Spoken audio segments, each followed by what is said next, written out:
Hi നമസ്കാരം പ്രിയപ്പെട്ടവരെ. ബിനോജ് നായർ. ഇപ്പൊ ബിനോജ് നായരെ കുറിച്ചിട്ടാണ് സോഷ്യൽ മീഡിയയിലും സമൂഹ മാധ്യമങ്ങളിലൊക്കെ ആളുകൾ ഇങ്ങനെ ചർച്ച ചെയ്യുന്നത്. കാരണം ചർച്ച ചെയ്യപ്പെടേണ്ട വ്യക്തിയൊന്നും അല്ല. ഒരുപാട് വലിയ വലിയ ആൾക്കാർ ചാണകം ചവിട്ടിയിട്ടുണ്ട്. അത്രത്തോളം ഒന്നും മഹത്വമൊന്നും ഇല്ലെങ്കിൽ പോലും ഒരു കാലത്ത് ഇവിടുത്തെ മുസ്ലിങ്ങളുടെ രക്ഷകനാണെന്നൊക്കെ പറഞ്ഞുകൊണ്ടാണ് ഈ വേട്ടാവളിയൻ വീഡിയോ ഒക്കെ ചെയ്യാൻ തുടങ്ങിയത്. സത്യത്തിൽ ഇയാൾക്ക് 1000-1500 സബ്സ്ക്രൈബേഴ്സ് ഉള്ള സമയത്ത് ഇയാൾ എന്നെ കോൺടാക്ട് ചെയ്യും. അയാളോട് ഞാൻ സംസാരിക്കുകയൊക്കെ ചെയ്യുമായിരുന്നു. ഇയാൾ കാനഡയിലാണ് ജോലി ചെയ്യുന്നത്. ആ സമയത്ത് ഇയാളുടെ സംസാരമൊക്കെ കേൾക്കുമ്പോഴത്തേക്ക് കുറച്ച് നോളജ് ഉള്ള ആളായിട്ട് എനിക്ക് തോന്നി. കുറച്ച് അത്യാവശ്യം ഒരു ക്വാളിറ്റി ഒക്കെ ഉണ്ടെന്നൊക്കെ തോന്നി. പക്ഷേ ഈ വാലിൻ്റെ തുമ്പി കിടക്കുന്ന ആ പേര്, ആ സ്വഭാവം കാണിക്കുമെന്നുള്ളത് പിന്നീടാണ് മനസ്സിലായത്. ഈ ഒരു 2-3 മാസമായിട്ടുള്ളത് ഇയാൾ ചാണകത്തിലേക്ക് ചവിട്ടിയത്. അതെന്തുകൊണ്ടാണ് എന്നാണ് ആളുകൾ സംസാരിക്കുന്നത്. സംഘപരിവാറിനെതിരെയും നരേന്ദ്രമോദിജിക്കെതിരെയും അമിത്ഷാജിക്കെതിരെയൊക്കെ ഘോരഘോരം പ്രസംഗിച്ചുകൊണ്ടിരുന്ന ഒരാൾ പെട്ടെന്ന് ഇങ്ങനെ എന്തുകൊണ്ടാണ് മാറിയെന്ന് പല ആളുകൾക്കും സംശയം ഉണ്ടാവും അല്ലേ? ആ സംശയമാണ് നമ്മുടെ സുനിത ദേവദാസ് എന്ന് പറയുന്ന മാധ്യമ പ്രവർത്തക വളരെ വിശദമായിട്ട് പറഞ്ഞു തരുന്നുണ്ട്. നമ്മുടെ രാഹുൽ ഈശ്വർ യഥാർത്ഥ RSSകാരനാണെന്നാണ് ഇപ്പോൾ ഈ ബിനോജ് നായർ പറയുന്നത്. രാഹുൽ ഈശ്വറിനെ കുറിച്ച് നിങ്ങൾക്ക് എല്ലാവർക്കും അറിയാലോ അല്ലേ? അദ്ദേഹത്തിൻ്റെതായിട്ടുള്ള പൊളിറ്റിക്സ് ഉണ്ട്. അദ്ദേഹത്തിൻ്റെതായിട്ടുള്ള മതത്തിൽ അടിയുറച്ച് നിന്ന് ആ മതത്തിനെതിരെ വരുന്ന കാര്യങ്ങൾക്കൊക്കെ അയാൾ ശക്തമായ ഭാഷയിൽ സംസാരിക്കുന്ന ഒരു വ്യക്തിയാണ്. അദ്ദേഹത്തിൻ്റെ മതത്തെക്കുറിച്ച് പറയാനായിട്ടുള്ള എല്ലാ റൈറ്റ്സും അവകാശവും നമ്മുടെ നാട്ടിലുണ്ട്. അത് എല്ലാവർക്കും ഉണ്ടത്. പക്ഷേ അസ്തിത്വമില്ലാത്ത, നട്ടലില്ലാത്ത, ആണും പെണ്ണും കെട്ട ശിഖണ്ഡിയുടെ സ്വഭാവം കാണിച്ചിട്ടുള്ള ഇവനെപ്പോലുള്ള മരവാഴയ്ക്ക് ഈ രാഹുൽ ഈശ്വറിനെ കുറിച്ചിട്ടോ അല്ലെങ്കിൽ സന്ദീപ് വാര്യറിനെ കുറിച്ചിട്ടോ ഒക്കെ പറയാൻ എന്തെങ്കിലും യോഗ്യത ഉണ്ടോ? പറഞ്ഞ കാര്യത്തിൽ ഉറച്ചു നിൽക്കാൻ പറ്റാത്തവരെയൊക്കെ നമ്മൾ എന്താ പറയുന്നത്? ഈ ഡബിൾ സ്റ്റാൻഡ് കളിക്കുന്നവരൊക്കെ നമ്മൾ പറയുന്ന ഒരു പേരുണ്ടല്ലോ അല്ലേ? അത് നിങ്ങൾ എൻ്റെ കമൻറ്റ് ബോക്സിൽ രേഖപ്പെടുത്തിയാൽ മതി. എന്താണേലും ഈ നായരെ കുറിച്ചിട്ട് നമ്മുടെ സുനിത ദേവദാസ് ഒരു കിഡിലൻ മറുപടി കൊടുത്തിട്ടുണ്ട്. ആ വീഡിയോ നിങ്ങളെല്ലാവരും ഒന്ന് കാണണം. എന്നെ വിളിച്ചതും എനിക്ക് ഇയാൾ അയച്ചു തന്നിട്ടുള്ള വോയിസുകളെല്ലാം ഞാൻ ഇതിന് മുമ്പുള്ളൊരു വീഡിയോയിൽ ചെയ്തിട്ടുണ്ട്. നിങ്ങൾ ആ വീഡിയോ കയറി കണ്ടാൽ നിങ്ങൾക്ക് കൃത്യമായിട്ട് മനസ്സിലാകും ഈ നായർ എന്താണ് എന്നുള്ളത്. എങ്കിൽ വേട്ടാവളിയന് കൃത്യമായിട്ടുള്ള മറുപടി നമ്മുടെ സുനിത ദേവദാസും ഇന്നുണ്ട്. നമുക്ക് എന്തായാലും ആ വീഡിയോ ഒന്ന് കണ്ടിട്ട് ഇന്നത്തെ ലൈക്കും കമൻറ്റും എല്ലാം നമുക്ക് ഇവർക്ക് കൊടുക്കാം. വീഡിയോ കണ്ടു നോക്കാം. സുഹൃത്തുക്കളെ, ഞാൻ ഇന്ന് നിങ്ങളോട് സംസാരിക്കുന്നത് ഒരു ഹിന്ദുവായിട്ടാണ്. ഈ മതേതര പുരോഗമന ഒരു കൂട്ടായ്മയുണ്ടല്ലോ, അങ്ങനെയുള്ള ഒരു ഇക്കോസിസ്റ്റം, ആ ഇക്കോസിസ്റ്റത്തിന്റെ ഉപജാപങ്ങളുടെ ഫലമായിട്ട് ഇന്ത്യയിൽ വംശനാശം വന്നുകൊണ്ടിരിക്കുന്ന അല്ലെങ്കിൽ വംശനാശ ഭീഷണി നേരിട്ടുകൊണ്ടിരിക്കുന്ന ഹിന്ദുക്കളുടെ ഒരു പ്രതിനിധി എന്നുള്ള നിലയിലാണ് ഞാൻ നിങ്ങളോട് സംസാരിക്കുന്നത്. സാധാരണ ഹിന്ദു ഖത്രമെഹെ എന്ന് പറയുമ്പോൾ ഞാനും ഇതിനു മുമ്പ് കളിയാക്കിയിട്ടുണ്ട്. എന്ന് വെച്ച് കഴിഞ്ഞാൽ ഒരു കണ്ണടച്ചു പിടിച്ചിട്ടുള്ള മതേതരത്വത്തിലൂടെ ആയിരുന്നല്ലോ എൻ്റെ സഞ്ചാരം. അപ്പോൾ ഈ ഹിന്ദു ഖത്രമെഹ് എന്ന് പറയുന്നത് വെറുതെ തമാശല്ല. നമ്മൾ ഹിന്ദു ഖത്രമെഹെ, ഹിന്ദുക്കൾ അപകടത്തിലാണ് എന്ന് പറയുമ്പോൾ പലരും കളിയാക്കിച്ചിരിക്കും. നരേന്ദ്രമോദി 10 വർഷം കൊണ്ട് ഭരിക്കുന്ന, സംഘപരിവാർ ഭരിക്കുന്ന ഇന്ത്യയിൽ ഹിന്ദു എങ്ങനെയാണ് ഖത്രയിലാവുന്നത്? ഞാൻ വിശദീകരിച്ചു തരാം. നിങ്ങൾ ഈ നോർത്ത് ഈസ്റ്റേൺ സ്റ്റേറ്റ്സിലേക്ക് നോക്കൂ. എത്ര കാലമായിട്ട് അവിടെ എല്ലാം ഹിന്ദു ഭൂരിപക്ഷ സംസ്ഥാനങ്ങളായിരുന്നു. ബിനോജ് നായർ പാർട്ടി മാറി നരേന്ദ്രമോദിയുടെ ആരാധകനായി നിങ്ങളും മാറുമോ? ഇനി നിങ്ങളും സംഖ്യയാവുമോ?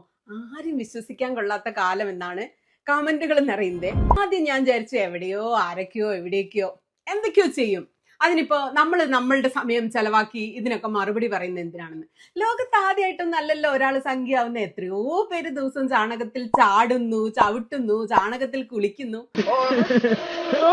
ഇയാളും ചാടി. അതിപ്പോ ഇത്രയും വലിയ വാർത്തയൊന്നും അല്ലല്ലോ എന്ന്. അതിനിപ്പോ എന്താന്നാണ് ഞാൻ ശരിക്കും ആദ്യം വിചാരിച്ചത്. എന്നാൽ എൻ്റെ പ്രേക്ഷകരിൽ പലരെയും അത് വളരെ വിഷമിപ്പിക്കുന്നുണ്ട്. അവർക്കത് വലിയൊരു വിഷയമാണ്, അവരെ വേദനിപ്പിക്കുന്നുണ്ടെന്ന് തോന്നിയത് കൊണ്ട് ആളുകൾ എന്തുകൊണ്ടാണ് അയാൾ ഇത് ചെയ്തു എന്ന് ഉത്തരം കിട്ടാതെ അലയുന്നത് കൊണ്ട് ആ വിഷയം ഒന്ന് നിങ്ങളോട് സംസാരിക്കാമെന്ന് കരുതി. ബിനോജ് നായർ പെട്ടെന്ന് സംഖ്യയായതിന്റെ യഥാർത്ഥ കാരണം എന്താണ്? അതിന് പിന്നിലെ മനഃശാസ്ത്രം എന്താണ്? മോട്ടിവേഷൻ എന്താണ്? യൂട്യൂബ് റവന്യൂ, വ്യൂ, ഇതൊക്കെ നമുക്കൊന്ന് സംസാരിച്ചു പോകാം. ഗ്രൂപ്പ് മാറിയാൽ നിലപാട് മാറും. ബിനോജ് നായർ ഇതിലാണ് ഉണ്ടായിരുന്നത്. രണ്ടാമത്തെ ഒരു ഗ്രൂപ്പ് ഉണ്ട്, തത്വാധിഷ്ഠിത രാഷ്ട്രീയം. ചില പ്രത്യയ ശാസ്ത്രങ്ങളോ തത്വങ്ങളോ ഒക്കെ ആയിരിക്കും നമ്മളെ നയിക്കുക. വ്യക്തികളോ സംഭവങ്ങളോ ഗ്രൂപ്പുകളോ ഒക്കെ മാറിയാലും നമ്മുടെ നിലപാട് മാറില്ല. കാരണം എന്താണ് ശരി, എന്താണ് നീതി എന്നതാണ് നമുക്ക് പ്രധാനം. എന്താണ് എനിക്ക് ശരിയെന്നോ, എന്താണ് എനിക്ക് നീതിയെന്നോ, എന്താണ് എനിക്ക് ഗുണമെന്നോ, എന്താണ് എനിക്ക് ഞാൻ എന്നതോ ഒന്നുമല്ല നമ്മളെ നയിക്കുക. ഞാനും എനിക്കും ഒന്നും അതിലുണ്ടാവില്ല. രാഷ്ട്രീയത്തിൽ ഗ്രൂപ്പോ വ്യക്തിയോ മാറിയാലും തത്വങ്ങൾ മാറില്ല, പ്രത്യയശാസ്ത്രം മാറില്ല. ഞാൻ ഈ രണ്ടാമത്തെ വിഭാഗത്തിലാണ്.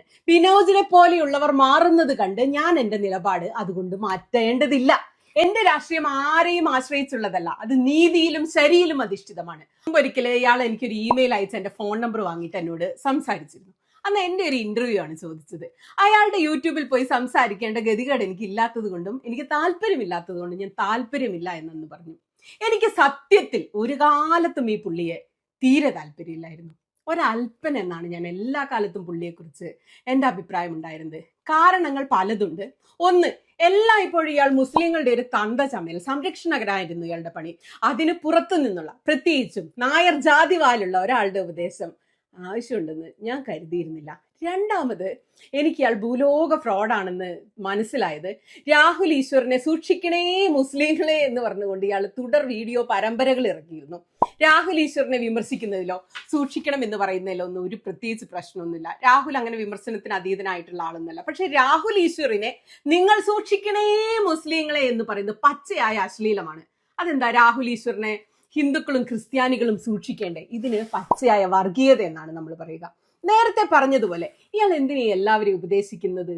എന്നിട്ടിപ്പോ ഈ വലിയ ഉപദേശി ഇപ്പൊ എവിടെ പോയി? രാഹുൽ ഈശ്വർ ഇപ്പോഴും എവിടെയൊക്കെ തന്നെയുണ്ട്. ഈ ഉപദേശി ഇപ്പൊ എവിടെയാണ്? സത്യത്തിൽ ഇയാള് രാഹുലിനെ കുറിച്ച് എന്ന രീതിയിൽ സംസാരിച്ചുകൊണ്ടിരുന്നല്ലോ. പണ്ട് രാഹുലിനെ കുറിച്ച് പറഞ്ഞിരുന്ന കാര്യങ്ങളൊക്കെ മുപ്പരെ കുറിച്ച് തന്നെയാ പറഞ്ഞിരിക്കുന്നത്. എന്നെ സൂക്ഷിക്കണേ, എന്നെ സൂക്ഷിക്കണേ, എന്നെ സൂക്ഷിക്കണേ എന്നാണ് അയാൾ പറഞ്ഞുകൊണ്ടിരുന്നത് എന്നാണ് ഇപ്പൊ എനിക്ക് വിലയിരുത്തുമ്പോൾ തോന്നുന്നത്. ഉള്ള കാര്യം പറയട്ടെ, എനിക്ക് ഈ രാഹുൽ ഈശ്വറിനെ എത്രയോ കാലമായിട്ട്, ഒരു 10-15 വർഷമായിട്ട് അറിയാം. പുള്ളി ഒരു വലിയ അപകടകാരിയൊന്നുമല്ല.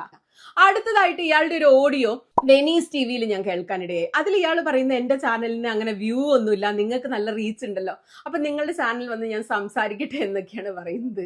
അതും എനിക്ക് ഇയാളെ കുറിച്ച് നല്ല നെഗറ്റീവ് ഇംപ്രഷനാണ് ഉണ്ടാക്കിയത്. ഏതാണ്ട് സ്വാതന്ത്ര്യ സമര പോരാട്ടം നയിക്കുന്നു എന്നതൊക്കെ പോലെ സ്വയം അവകാശപ്പെടുമ്പോഴും വ്യൂ, മറ്റുള്ളവരുടെ റീച്ചൊക്കെ ഇയാളുടെ ഉറക്കം കെടുത്തിയിരുന്ന സംഗതികളായിരുന്നു നീ മുമ്പ് പറഞ്ഞ സംഭവങ്ങളിൽ നിന്നൊക്കെ നമുക്ക് മനസ്സിലാക്കാം. ഇതിൽ നിന്നും നമുക്ക് എത്തിച്ചേരാവുന്ന ഒരു നിഗമനമുണ്ട്. ഇതൊക്കെയാണ് പുള്ളിയുടെ അടിസ്ഥാന പൊളിറ്റിക്സ്. ഇവിടെ ആരും മറക്കാൻ പാടില്ലാത്തൊരു കാര്യമുണ്ട്. ഹൂത്തികളുടെ ഒഫീഷ്യൽ യൂട്യൂബ് ചാനൽ പോലെയായിരുന്നു ഇയാളുടെ ചാനൽ ഒരു കാലത്ത്. ഹൂത്തികൾ പോലും പറയാത്ത കാര്യങ്ങളാണ് ഇവിടെ വന്ന് ഇയാൾ പറഞ്ഞുകൊണ്ടിരുന്നത്. എന്നിട്ട് യൂട്യൂബ് ഇയാളുടെ ചാനൽ അടിച്ചു കളയുകയും മോണിറ്റൈസേഷൻ കളയുകയും എന്തൊക്കെയോ ചെയ്തിട്ടുണ്ടായിരുന്നു. അതൊക്കെ പോയതിനു ശേഷം രണ്ടാമതുണ്ടായ ചാനലാണ് ഇപ്പൊ മോദി സ്തുതിപാഠകനായിട്ട് നടക്കുന്നത്, ഈ രണ്ടാമത്തെ ചാനൽ. അപ്പൊ പറഞ്ഞു വരുന്നത് ആ ഹൂത്തി ഒഫീഷ്യൽ ചാനൽ എന്ന പോലത്തെ സ്റ്റാൻഡിൽ നിന്നാണ് ഇപ്പൊ ഇയാൾ സംഖ്യയായി മാറിയത്. സുനിതാജി, ബിഗ് സല്യൂട്ട്.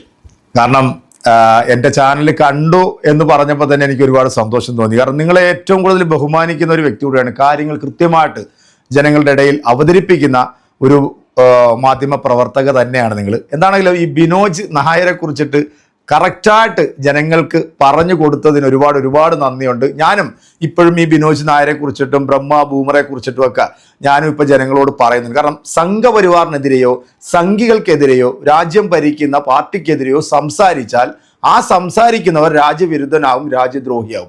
ഇതാണ് ഇവന്മാരുടെ ഒരു തിയറി. കാരണം ഇവിടുത്തെ ഹൈന്ദവ മതം അല്ലെങ്കിൽ ഭൂരിപക്ഷ സമുദായത്തിൻ്റെ അട്ടിപ്പേർ അവകാശം പേര് നടക്കലാണല്ലോ ഇവൻ്റെയൊക്കെ പണി. എന്താണേലും ഒരുപാട് സന്തോഷം. നമ്മുടെ രാഹുൽ ഈശ്വറിനെയും അതുപോലെ സുനിതാ ദേവദാസിനെയും ഇങ്ങനെ ഒരുപാട് മാധ്യമ പ്രവർത്തകരുണ്ട് നിഷ്പക്ഷമായിട്ട് വാർത്തകൾ ജനങ്ങളുടെ ഇടയിലേക്ക് പറഞ്ഞു. ഇവരെല്ലാം ഇവരുടെ കാഴ്ചപ്പാടിൽ ഇവർ ഹിന്ദു വിരുദ്ധരായിട്ടൊക്കെയാണ് ഇവന്മാർ കാണുന്നത്. എന്താണേലും ഈ വേട്ടാവളിയന് കൊടുത്തിട്ടുള്ള മറുപടി മാസാണ്, കിടുവാണ്. അപ്പോൾ നമുക്ക് അടുത്തൊരു വീഡിയോയിൽ വീണ്ടും കാണാം. അതുവരേക്കും എല്ലാവർക്കും ബൈ.